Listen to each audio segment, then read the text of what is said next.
अस्सलामुअलैकुम। हमारा टॉपिक है genomic cDNA and libraries. Genomic cDNA और लाइब्रेरीज जो हैं वो मॉलिक्यूलर बायोलॉजी के एसेंशियल टूल हैं ताकि हम लोग जीन एक्सप्रेशन और जेनेटिक इंफॉर्मेशन को स्टडी कर सकें। जो कॉम्प्लीमेंट्री डीएनए यानी कि cDNA है वो हम mRNA से बनाते हैं ताकि जो सेल और टिश्यू है उनके अंदर जो जीन एक्सप्रेस हो रहे हैं उनका हमें पता चल सके कि वो एक्टिवली एक्सप्रेस हो रहे हैं या नहीं हो रहे।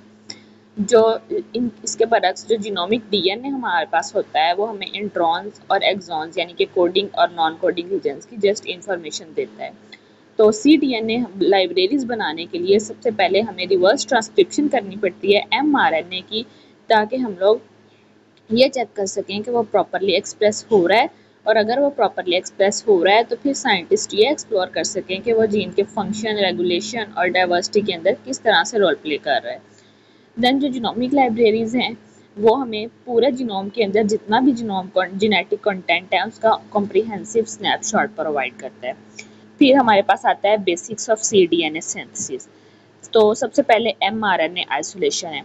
हम लोग mRNA जो है हाई क्वालिटी mRNA उसको एक्सट्रैक्ट करते हैं और यही एक मेन इंपॉर्टेंट स्टेप है जिसमें हम लोग पॉली ए टेल प्यूरिफिकेशन को यूज़ करते हैं ताकि हम लोग मैच्योर ट्रांसक्रिप्ट जो है उसकी सिलेक्शन कर सकें। जैसा कि हमें पता है कि जब हमारे पास मैच्योर आरएनए बनता है तो उसमें पॉली ए टेल बनती है जिससे हमें पता चलता है कि ये मैच्योर हो गया। देन हम रिवर्स ट्रांसक्रिप्शन करते हैं। रिवर्स ट्रांसक्रिप्टेज एंजाइम का यूज़ करते हैं जो कि सिंगल स्ट्रैंडेड cDNA हमारे पास बना देता है mRNA टेम्पलेट से। देन हमारे पास आता है second strand synthesis. Second strand में जो हमारे पास सिंगल स्ट्रैंडेड cDNA बना है उससे हम डबल स्ट्रैंडेड cDNA बना। देन हमारे पास आता है cDNA लाइब्रेरीज को कंस्ट्रक्ट करना। सबसे पहले हम करते हैं इंसर्शन इनटू वेक्टर। जो हमारे पास डबल स्ट्रैंड cDNA बनता है उसको हम लोग प्लाज्मिड, बैग या फेज वेक्टर के अंदर लाइगेट करते हैं ताकि हमारे पास उसकी प्रॉपर प्रोपगेशन हो सके और स्टोरेज हो सके। देन हम लोग ट्रांसफॉर्मेशन और सिलेक्शन करते हैं।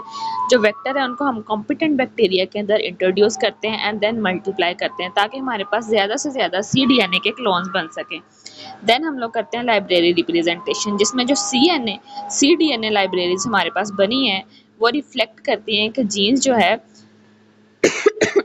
उसकी प्रोफाइल एक्सप्रेशन क्या है कि वो अपने ओरिजिनल टिश्यू और सेल टाइप में आरएनए के एक्सट्रैक्शन की टाइम पे किस तरह से एक्सप्रेस हो रहा था। जीनोमिक डीएनए लाइब्रेरीज को कंस्ट्रक्ट कैसे किया जाता है on comprehensive genetic scale. Fragmentation. First, genomic DNA जो है उसको मैकेनिकल शेयरिंग या रिस्ट्रिक्शन एंजाइम्स के थ्रू फ्रेगमेंट किया जाता है ताकि फुल जीनोम डाइवर्सिटी को कैप्चर किया जा सके। दैन इन डीएनए फ्रेगमेंट्स को वेक्टर्स में क्लोन किया जाता है, वो वेक्टर्स जो कि इंटायर क्रोमोसोम या जीनोम रीजन्स को रिप्रेजेंट कर रहे होते हैं। जीनोमिक डीएनए लाइब्रेरीज की एप्लीकेशंस ये जीन मैपिंग, जीनोम सीक्वेंसिंग और रेगुलेटरी एलिमेंट्स जिनमें नॉन कोडिंग रीजन्स होते हैं उनको आइडेंटिफाई करने के लिए यूज़ की जाती हैं। अगर हम जीनोमिक और cDNA लाइब्रेरीज़ को कंपेयर करें तो जीनोमिक लाइब्रेरीज़ जो हैं उनमें इंट्रॉन, एक्सॉन और इंटरजेनिक सीक्वेंसेस मौजूद होते हैं। ये कंप्लीट जेनेटिक इन्फॉर्मेशन को रिप्रेजेंट करते हैं और स्ट्रक्चरल जीनोम स्टडीज़ के लिए यूज़फुल होते हैं। On the other hand cDNA libraries जो हैं वो जीन एक्सप्रेशन प्रोफाइल को रिफ्लेक्ट करते हैं, रिप्रेजेंट करते हैं only coding sequences without introns, और ये फंक्शनल और एक्सप्रेशन स्टडीज़ के लिए डिज़ाइन की जाती हैं।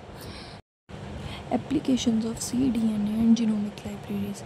जीन डिस्कवरी में ये लाइब्रेरीज़ जीन्स को आइसोलेट करने के लिए और न्यू कोडिंग सीक्वेंसेस को करेक्टराइज करने के लिए हेल्प आउट करती हैं। फंक्शनल एनालिसिस, इसमें एक्सप्रेशन पैटर्न्स को एनालाइज करने के लिए और वेरिएंट्स को स्प्लाइस करने के लिए by sequencing cDNA clones. Then genetic engineering में फुल जीनोमिक रीजन्स जो हैं इंक्लूडिंग रेगुलेटरी एलिमेंट्स उनको क्लोन करने के लिए to make transgenic model studies.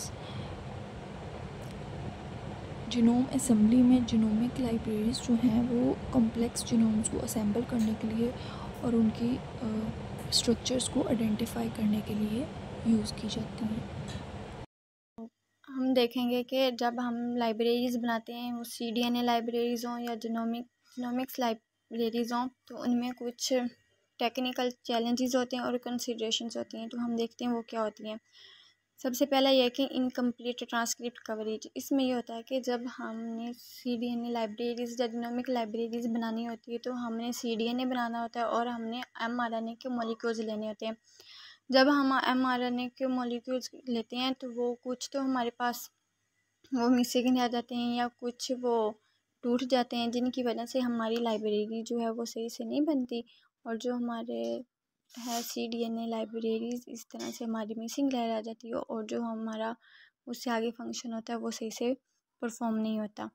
आगे ये है कि chimeric and incomplete clones. Chimeric क्या होता है कि जब हम दो मुख्तलिफ स्पीशीज़ से जीन को लें और किसी एक इंडिविजुअल में इंसर्ट करें, उसको हम काइमेरिक कहते हैं। इसका ये है कि जब हम दो जीनोम में से लेते हैं तो किसी में एक का ज़्यादा आ जाएगा डाटा और एक का कम आ जाएगा, तो उससे भी हमारी जो लाइब्रेरी है वो अच्छी नहीं बनेगी, कि मतलब हमारी वो लाइब्रेरी ऑथेंटिक नहीं होगी जो हमने किसी भी काम के लिए, जैसे कि हमने कोई बायो मार्कर्स बनाने हैं या उस तरह के, वो उसके लिए ज़्यादा सूटेबल नहीं होगी। आगे है मेंटेनिंग लाइब्रेरी डाइवर्सिटी। हमने इसका मतलब ये है कि जो है जीनोम हमने लेना है तो उसमें हमने ये देखना है कि जो हम mRNA ले रहे हैं, मॉलिक्यूल्स ले रहे हैं या जीनोम हम ले रहे हैं, उसमें से हमने जो अक्सर ऐसा होता है कि जो कॉमन होता है, जो ज़्यादातर पाया जाता है वो आ जाता है, कलेक्ट हो जाता है, लेकिन जो रेयर होता है वो कलेक्ट नहीं होता। तो हमने देखना है कि हमारे पास जीनोम जो है वो सारा है, कॉमन वाला नहीं, मतलब जो रेयर है और जो कॉमन है वो सारा है। इससे हमारी जो है लाइब्रेरी वो ज़्यादा अच्छी बनेगी। इसके बाद आगे है कुछ एडवांसेस हैं लाइब्रेरी टेक्नोलॉजीज़ में, जैसे हाई थ्रूपुट सीक्वेंसिंग है। हाई थ्रूपुट सीक्वेंसिंग में ये हम देखते हैं कि पहले हम करते थे सीक्वेंसिंग वगैरह करते थे तो हमने किसी जीनोम की लेके कोई एक आधा जीनोम हम उसकी वो लाइब्रेरी करनी पड़ती थी, बड़ा मुश्किल होता था। इंडिविजुअल का जीनोम, फिर उसकी थोड़ी बहुत जीन्स वगैरह की करते थे, लेकिन अब हमारे पास थ्रू हाइपर सीक्वेंसिंग है, इससे हम सारा का सारा जीनोम जो है उसको सीक्वेंस कर सकते हैं, मतलब उसकी जो लाइब्रेरी है बना सकते हैं और उसके हम ट्रांसक्रिप्टोम हम सारा का सारा जीनोम ही करवा सकते हैं। आगे सिंगल सेल लाइब्रेरीज, इसमें ये है कि वो जो अब हमारी नई टेक्निक्स है उसमें हम एक एक जीन जो है उसकी स्टडी करते हैं, एक एक सेल के जीन्स की स्टडी करके उसका हम डाटा कलेक्ट करते हैं और फिर हम उससे लाइब्रेरीज बनाते हैं।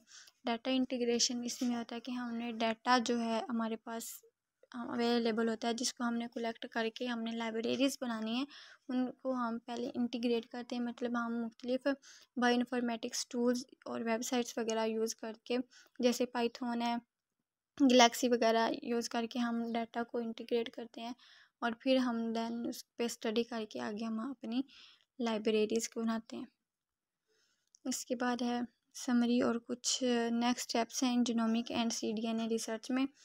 तो इसमें सबसे पहला है कि अंडरस्टैंड लाइब्रेरी टाइप्स। हमने ये देखना होता है कि जब हम लाइब्रेरीज बनाते हैं तो वो दो टाइप्स की लाइब्रेरीज बनती है, एक जीनोमिक लाइब्रेरी होती है और एक CDNA लाइब्रेरी।